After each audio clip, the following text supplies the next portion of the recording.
Anchor స్వేచ్ఛ suicide కేసులో కొత్త విషయాలు వెలుగు చూస్తున్నాయి. నిందితుడు పూర్ణచందర్ భార్య స్వప్న తెరపైకొచ్చారు. పూర్ణచంద్ర ద్వారా తనకు స్వేచ్ఛ పరిచయమని, వారి మధ్య సంబంధం ఉన్నట్లుగా తెలిసాక తాను పూర్ణచంద్రను వదిలేశానని తెలిపింది.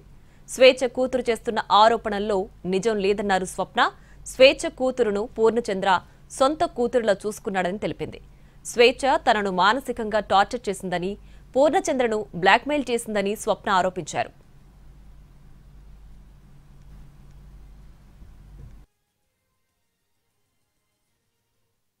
అరణ్యాన్ని, స్వేచ్ఛ కూతురు అరణ్యాన్ని కూడా నా కూతురు లాగానే చూసుకున్నాడు.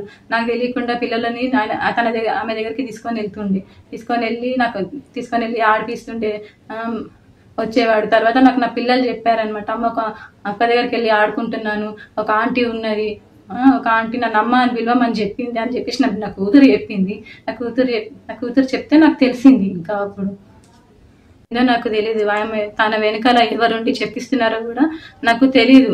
కానీ ఇవన్నీ చేయొద్దు అరణ్య, నువ్వు. మా ఆయన మీద నాకు నమ్మకం ఉంది. ఆయన అంత చెడ్డ మనిషి కానే కాదు. ఇంత చేరదీసిండు నిన్ను అరణ్య, నిన్ను మీ మమ్మీని ఇంత చేరదీసినా కూడా నా బతుకుని మీ మమ్మీ ఏం చేసిందమ్మా? తీసుకొని మమ్మల్ని రోడ్డు పాలు చేసేసింది. ఇప్పుడు నా జీవితము ఏంటి, నా పిల్లల భవిష్యత్తు ఏంటి అరణ్య?